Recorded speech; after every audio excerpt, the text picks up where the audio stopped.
జగన్మోహన్ రెడ్డి జాతకం అలాగే వైఎస్ఆర్సీపీ జాతకం ఇప్పుడు చంద్రబాబు చేతుల్లో ఉందా? వైసీపీ పాలనలో చేసినటువంటి అవినీతి అవకతవకలకు సంబంధించినటువంటి డేటా పెన్ డ్రైవ్ రూపంలో ఇప్పుడు చంద్రబాబు గారి దగ్గర నిక్షిప్తమై ఉంది అంటూ రకరకాల వార్తలు వస్తున్నటువంటి నేపథ్యంలో ఈ అంశం గురించి మనతో మాట్లాడేందుకు వివరించేందుకు ప్రముఖ రాజకీయ విశ్లేషకులు ప్రముఖ సీనియర్ జర్నలిస్ట్ సిఎస్ రావు గారు మనతో ఉన్నారు. సార్తో మాట్లాడు. Sir hi sir. Hello. Jaganmohan Reddy అలాగే వైఎస్ఆర్సీపీ జాతకం ఇప్పుడు చంద్రబాబు గారి చేతిలో ఉందని, ఈ 5 సంవత్సరాల్లో జగన్మోహన్ రెడ్డి చేసినటువంటి అవినీతి అవకతవకలకు సంబంధించినటువంటి డేటా ఒక పెన్ డ్రైవ్ రూపంలో ఇప్పుడు చంద్రబాబు గారి దగ్గర క్లుప్తంగా ఉంది అని, అది ఆయన ఎన్నికల కమిషన్కి కూడా ఇవ్వబోతున్నారు అంటూ రకరకాల వార్తలు అయితే ఇప్పుడు సోషల్ మీడియా వేదికగా చక్కర్లు కొడుతూ ఉన్నాయి. వీటి మీద మీ విశ్లేషణ ఏంటి సార్? ఒకటి ఏంటంటే, ఇప్పుడు ఆంధ్రప్రదేశ్లో అసలు ఏం జరుగుతుంది, ఆంధ్రప్రదేశ్లో గత ఏడాది నుంచి ఏం జరిగింది, పోలింగ్ ముందు వరకు ఏం జరిగింది, పోలింగ్ తర్వాత ఏం జరిగింది, వీటన్నిటికి సంబంధించినటువంటి వివరాలు చంద్రబాబు నాయుడు దగ్గర ఉన్నాయి. అది కూడా విత్ డేటా పెన్ డ్రైవ్లో కంప్లీట్గా ఉన్నాయి అనేది ఇప్పుడు లేటెస్ట్గా వస్తున్నటువంటి న్యూస్. ఈ పెన్ డ్రైవ్ని తెలుగుదేశం పార్టీకి సంబంధించినటువంటి కొంతమంది నేతలు ఎలక్షన్ కమిషన్కి కూడా అందజేశారు. ఎలక్షన్ కమిషన్ దగ్గర కూడా మొత్తం డేటా ఉంది, అధికారులకు సంబంధించినటువంటి డేటా కానీ బదిలీలకు సంబంధించినటువంటి డేటా కానీ ఎవ్రీథింగ్ ఉంది అని చెప్పి చెప్తూ ఉన్నారు.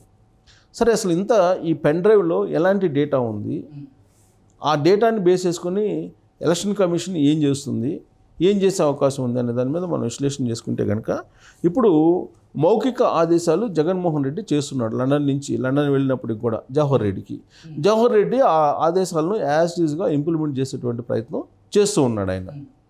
వాటికి అడ్డుకట్ట వెయ్యకపోతే రాబోయేటువంటి రోజుల్లో దారుణాలు జరిగేటువంటి అవకాశం ఉంది. అందుకే అడ్డుకట్ట వేసేటువంటి ప్రయత్నంలో భాగంగా పెన్ డ్రైవ్కి సంబంధించిన ఆధారాలని ఈసీకి అప్పచెప్పారు. సరే, అసలు ఈ ఆధారాలు ఎక్కడి నుంచి వచ్చినాయి చంద్రబాబు నాయుడికి అని అంటే, ఆంధ్రప్రదేశ్లో పోలింగ్ ముగిసిన తర్వాత ప్రభుత్వం మారుతుంది అనేటువంటి ఒక అభిప్రాయం సర్వత్రా వినిపిస్తున్నటువంటి సమయంలో కొంతమంది అధికారులు ఆల్రెడీ చంద్రబాబు నాయుడికి టచ్లోకి వెళ్ళారు. ఆ టచ్లోకి వెళ్ళినటువంటి అధికారులు ఐపీఎస్లు ఉన్నారు, ఐఏఎస్లు ఉన్నారు, ప్లస్ కొంతమంది ఉన్నతాధికారులు డిపార్ట్మెంటల్ వాజీగా టచ్లోకి వెళ్ళిపోయారు అనేది ఒక న్యూస్. వాళ్ళే ఈ పెన్ డ్రైవ్కి సంబంధించినటువంటి ఇన్ఫర్మేషన్, పెన్ డ్రైవ్లో ఉన్నటువంటి ఇన్ఫర్మేషన్ ఇచ్చారు అనేది కూడా వినిపిస్తూ ఉంది. సో ఎవరు ఇచ్చుంటారు అని అంటే, ప్రత్యేకించి ఆర్థిక శాఖ, ప్రస్తుతం ఆర్థిక శాఖ సంబంధించి మొత్తం వ్యవహారం నడుస్తుంది. అప్పులు తీసుకొస్తూ ఉన్నారు, ఆ అప్పులనేమో లబ్ధిదారులకు ఇవ్వట్లేదు. వాళ్ళు నవరత్నాల లబ్ధిదారులు ఎవరైతే ఉన్నారో వాళ్ళకి ఇవ్వాలి, చేయూత, తర్వాత విద్యా దీవెన, వీటన్నిటికీ ఇవ్వాలి. ఆల్మోస్ట్ దాదాపు 14,000 కోట్ల రూపాయలు ఇంకా ఇవ్వాల్సిన బకాయిలు ఉన్నాయి లబ్ధిదారులకి. సో వాటికి లబ్ధిదారులకి ఇవ్వకుండా సామాజిక పెన్షన్ల రూపంలో మేము ఇస్తున్నాము, ఇస్తే చంద్రబాబు నాయుడు అడ్డుకున్నాడని చెప్పి మొన్నటి వరకు ప్రచారం చేశారు.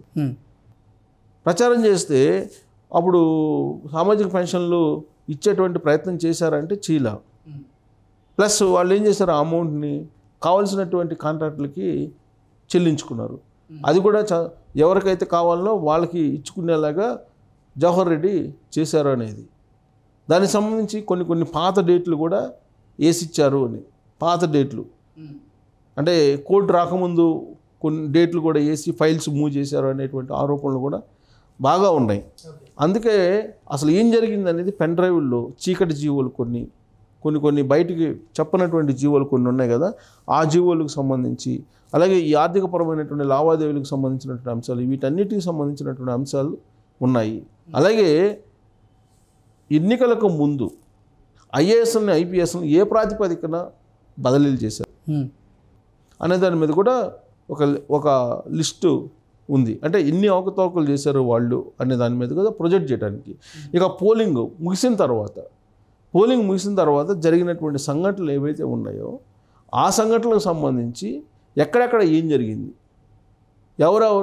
ఎవరితో టచ్లో ఉన్నారు, ఎవరెవరిని ఎక్కడ బదిలీ చేశారు, అసలు ఇంటర్నల్గా సచివాలయంలో ఏం జరిగింది, సచివాలయంలో అంతర్గతంగా ఫైల్స్ మూమెంట్స్ కానీ, లేదా ఫైళ్ళు మాయమైపోవటం కానీ, లేదా ఈ ఆఫీస్ షట్ డౌన్ చేయటం కానీ, ఇవన్నీ ఏం జరిగాయి అనే దాని మీద మినిట్ టు మినిట్ మొత్తం పెన్ డ్రైవ్లో ఇన్ఫర్మేషన్ ఉంది. ఆ ఇన్ఫర్మేషన్ ఎలక్షన్ కమిషన్కి అందజేశారు చంద్రబాబు నాయుడు టీం అనేది ఒకటి వినిపిస్తుంది. ఇక ఈ ఆఫీస్ షట్డౌన్ అనేది ఎందుకు చేయాల్సి వచ్చింది? ఇప్పుడు భారతదేశ వ్యాప్తంగా కూడా ఇప్పుడు ఎన్ఐసి అది కొంత అంటే అప్డేట్ చేసుకోమని చెప్తుంటుంది వెబ్సైట్లకు కానీ లేదంటే యాప్లకు కానీ గవర్నమెంట్కి సంబంధించి మొత్తం మేనేజ్ చేస్తుంది. కానీ ఎలక్షన్ టైంలో ఎలక్షన్ కోడ్ ఉన్నటువంటి ప్రస్తుత సమయంలో ఎలక్షన్ కమిషన్ పర్మిషన్ లేకుండా నువ్వు ఈ ఆఫీస్ని ఎలా షట్ డౌన్ చేస్తావు? ఈ ఆఫీస్ అనేది సచివాలయం నుంచి గ్రామ వార్డు సచివాలయాలకు కూడా అనుసంధానం అయి ఉంటుంది. రెగ్యులర్ యాక్టివిటీస్ దాంట్లో ఉంటాయి. ఆ రెగ్యులర్ యాక్టివిటీస్ ఉన్నప్పుడు దాన్ని షట్ డౌన్ చేస్తే పరిపాలన ఎలా సాగాలి? ఇప్పుడు షట్ డౌన్ చేశారనుకో, సచివాలయం మొత్తం మూతపడినట్టే కదా, అడ్మినిస్ట్రేషన్ లేనట్టే కదా. అలా ఎందుకు చేస్తారు? అలా చేయాల్సిన అవసరం ఏంది? యాక్చువల్గా బ్యాకప్ అన్నా తీసుకోవాలి కదా. బ్యాకప్ తీసుకున్నా దాన్ని షట్ డౌన్ చేయాలి. అలా కాకుండా దాన్ని అప్డేట్ చేయాలి కాబట్టి దాన్ని షట్ డౌన్ చేస్తున్నానని చెప్తే దాంట్లో ఉండేటువంటి రహస్యాలు ఏమైపోవాలి? ఇప్పుడు ఆల్రెడీ మద్యానికి సంబంధించిన కుంభకోణానికి సంబంధించినటువంటి అంశాలు ఉన్నాయి. అలాగే ఇసుకు సంబంధించినటువంటి అనేకమైనటువంటి జీవోలు అనుకూలంగా జగన్మోహన్ రెడ్డి అనుయాయులకు ఇచ్చేవి ఉన్నాయి. వీటన్నిటిని కూడా భద్రంగా పెన్ డ్రైవ్లో చీకటి జీవులతో సహా చంద్రబాబు నాయుడికి చేరవేశారు కొంతమంది అక్కడ ఉండేటువంటి ఉద్యోగులు, ఐఏఎస్లు ఐపీఎస్లు కొంతమంది అనేది కూడా తెలుస్తుంది.